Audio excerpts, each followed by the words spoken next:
Now, we have new reaction this morning after the United States carried out airstrikes in Syria targeting ISIS yesterday.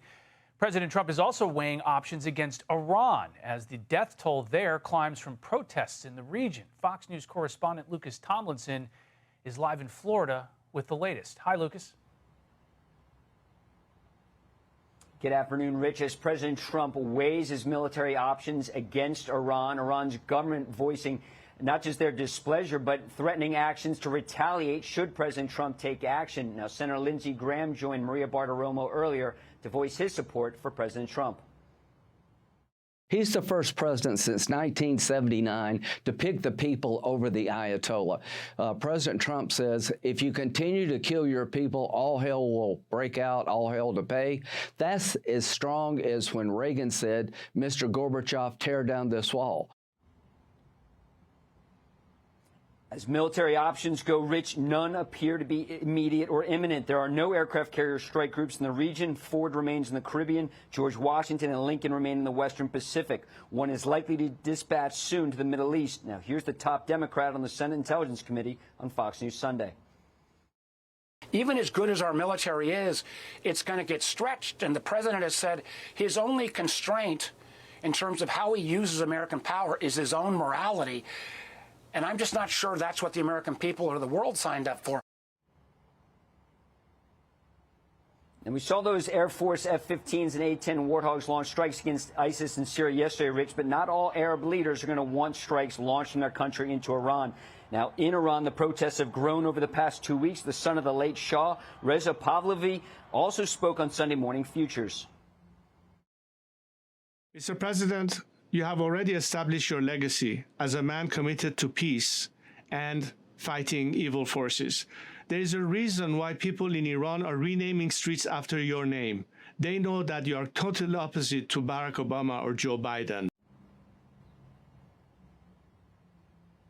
A reminder, pre-1979 revolution, Iran was a fairly secular country, more pluralistic one as well, Rich. In fact, you had about 80,000 Jews that lived in the country as they had for over 2,000 years. Rich?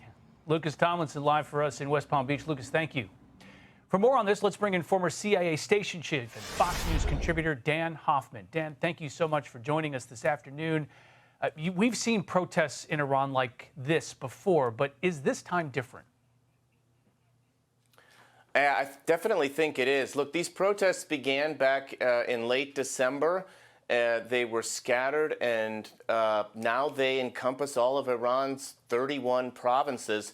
Again, they began over concerns among the population about a water shortage and an economy that's in free fall. Now protesters, many of whom are armed and fighting back, they're calling for regime change. That's a huge change from what we've seen in the past. The other point that I would make is that Iran's standing globally is greatly diminished after their war in June of last year, where Israel took out their air defenses and decapitated much of IRGC's leadership.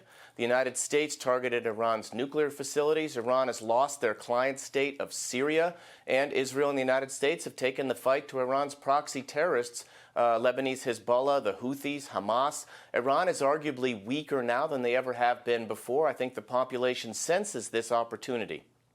When the protesters who want regime change there, this is still a society that the IRGC, the Revolutionary Guard Corps, is deeply involved in. There are a lot of actors that are either paid by or supported by or just in full support of the regime there. How much of a challenge would it be to bring this regime down after talking about it for nearly 45, 50 years? Well, it is a great challenge. And look, I think we know from history that autocracies, dictatorships, they are brittle. And sometimes they crumble much faster than we might have realized. Iran has shut down the internet. They've disrupted phone calls, so it's difficult, or they're trying to make it difficult for us to gain access to information about what's happening on the ground.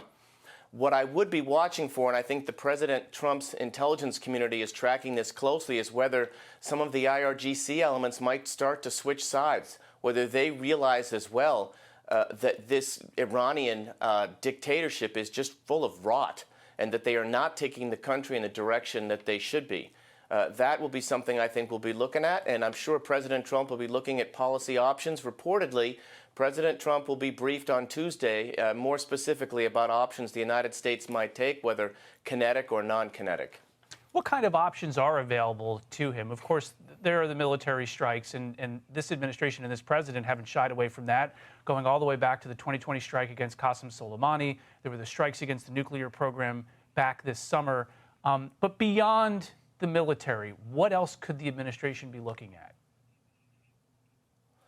Well, first, I think the president's even discussion of potential military strikes on the IRGC is what I would have expected. And again, because we launched strikes last year, that's a credible threat. I think that probably has emboldened those brave Iranian protesters. But the other thing that we could do is get their internet up and running so that the protest movement can coalesce around some leadership domestically, not just from overseas with the Crown Prince Reza Pahlavi.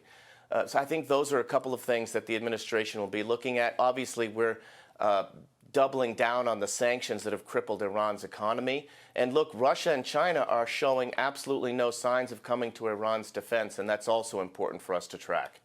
And you mentioned just that autocracies are brittle, and I want to get your sense because I've heard some people talk about this parallel that we're looking almost at a way of 1990 when the Soviet republics were solidly in the Soviet Union and then they weren't, and then it was a cascading effect where they all started declaring independence and leaving.